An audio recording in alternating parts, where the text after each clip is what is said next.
Olá, pessoal. Estima-se que a pandemia da Covid-19 já tenha matado hoje, na data de hoje, quase 500 mil pessoas em todo o mundo. E o número de infectados chega a 10 milhões de pessoas.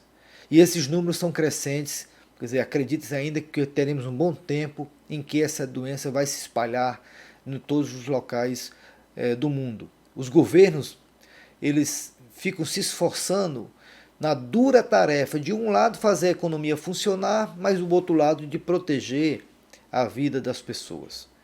Pior que a Organização Mundial de Saúde vem apontando que nós podemos ter um período longo de convivência com esse vírus.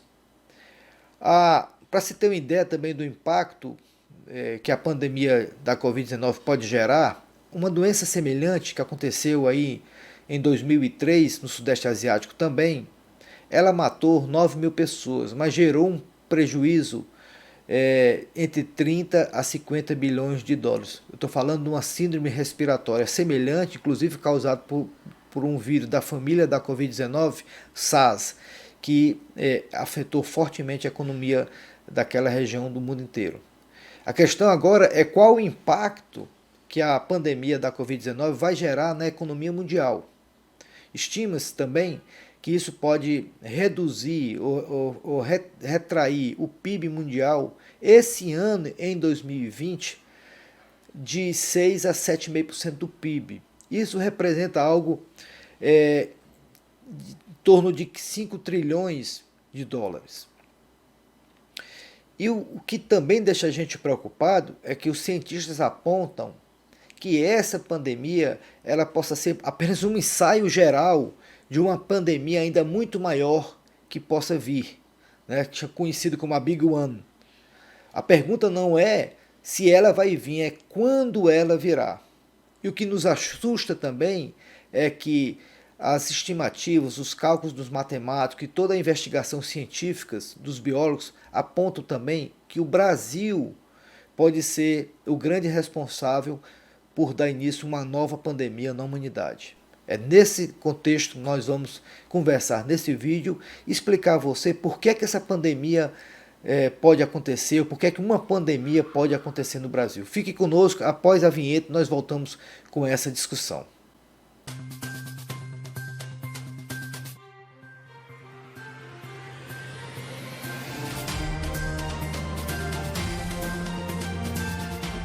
Antes de explicar por que é que a próxima pandemia pode acontecer no Brasil, vamos conversar um pouco por que é que acontecem as pandemias, né?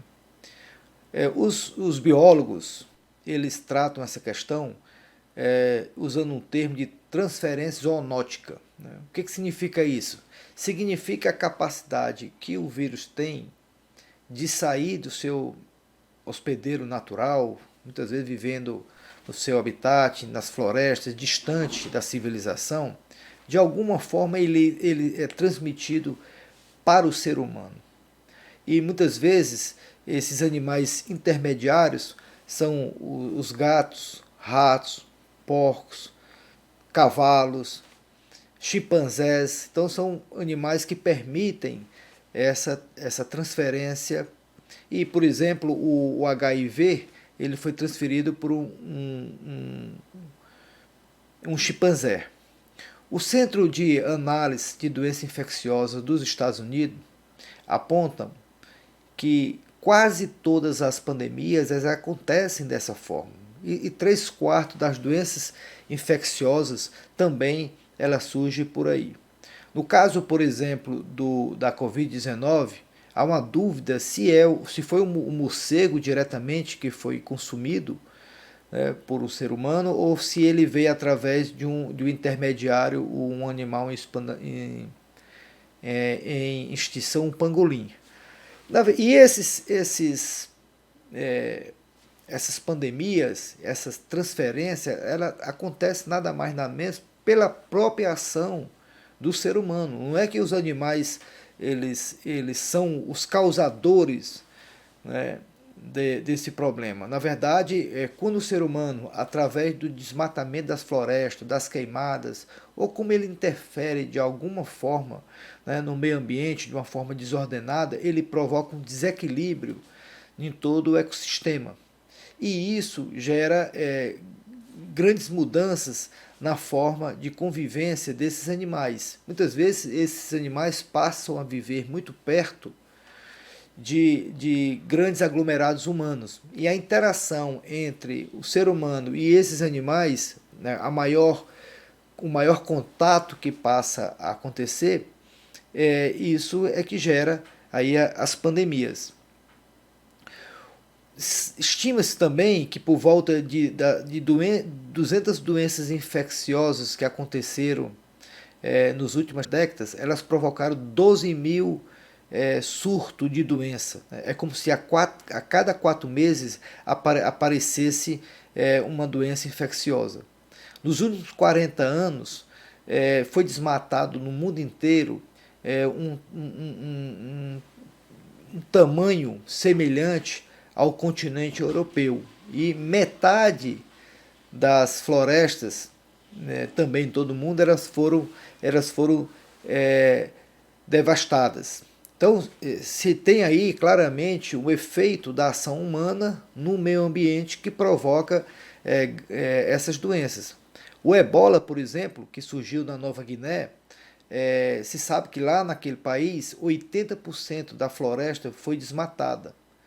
E aí o surgimento, o primeiro hospedeiro do ebola foi uma criança de 2 anos que estava brincando perto de uma árvore e que teve um contato com um morcego.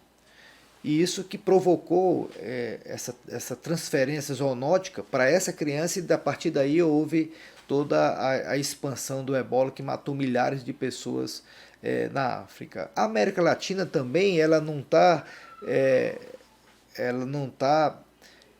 protegida de todas essas questões. Estima-se aí que nas últimas 3 décadas 88 milhões de hectares tenham sido devastados na América Latina. Também, e isso é uma preocupação muito grande. Se, né, as pandemias elas têm origem tradicionalmente na Ásia ou na África, né, que aí na Ásia a gente pode citar a Covid-19, a gripe asiática, a gripe aviária, ou na África, né, o próprio ebola, HIV, o Zika, a doença do Nilo. Então, essas doenças têm nascido principalmente nesses 2 continentes.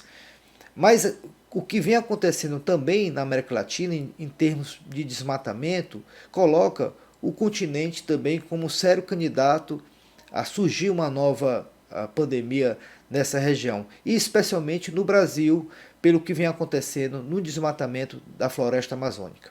Sabemos que a nossa floresta amazônica ela é um grande reservatório de vírus, principalmente vírus da família do coronavírus, que a Covid-19 também faz parte dessa família. Mas a grande preocupação nossa é que a floresta ela vem sendo desmatada ao longo dos últimos anos. E mais recentemente aumentou muito a preocupação com o desmatamento. Por exemplo, em 2019, o desmatamento foi 80% maior do que o ano anterior. E nos 4 primeiros meses desse ano, o desmatamento cresceu 55%. Né? Isso representa algo em torno de 1.200 metros quadrados. Então, todo esse processo está fazendo com que a floresta amazônica seja o portão, né, de uma grande quantidade de novos vírus. Por isso que isso pode ensejar que o nosso país seja a origem de uma próxima grande pandemia. E tudo é isso que nós não queremos. Nesse contexto, fica claro que a relação entre o homem, a atividade produtiva e o meio ambiente precisa mudar muito. Né? Muitas vezes, por conta de um ganho mais imediato, de um benefício mais imediato, se destrói a floresta amazônica ou se destrói todas as outras florestas, e isso gera um desequilíbrio muito grande no ecossistema, e de modo que o prejuízo gerado com essa intervenção desordenada ela gera consequências muito piores, que não compensa de forte nenhuma ao benefício que foi conseguido.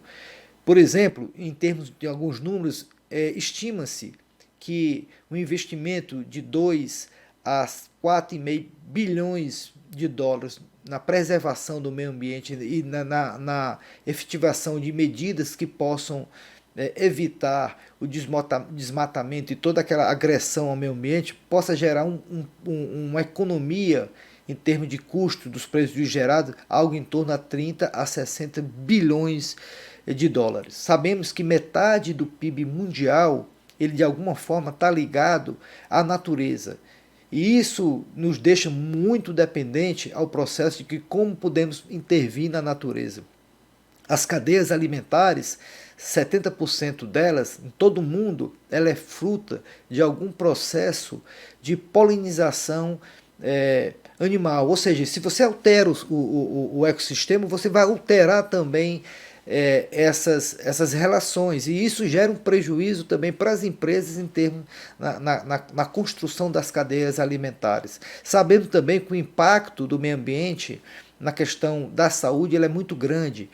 Entre 25% a 50% de todos os produtos farmacêuticos eles têm origem em recursos genéticos ligados à natureza. E isso tem uma importância muito grande, inclusive em salvar vidas, em eliminar doenças das pessoas. No caso do câncer, por exemplo, 70% dos remédios para câncer têm origem dos recursos naturais. Então, nós estamos aqui listando algumas informações muito claras da importância do que é o meio ambiente para a atividade econômica. Assim, nós temos que tratar a atividade econômica de uma forma, especialmente essa sua relação do meio ambiente, de uma forma muito diferente que nós vimos até então por conta dessa pandemia da Covid-19. Talvez essa doença ela possa nos alertar para daqui para frente nós podemos ter uma relação muito mais amistosa, de muito mais inteligência no trato do meio ambiente, principalmente preservando os ecossistemas existentes, porque o prejuízo que isso gera é muito maior do que um benefício imediato. Então é nesse contexto que nós gostaríamos de deixar aqui essa mensagem, para que daqui para frente possamos colocar o debate sobre o meio ambiente, a forma que nós podemos extrair riqueza desses sistemas naturais, seja de uma forma muito diferente do que o homem vem fazendo até agora. Muito obrigado. Até o próximo vídeo.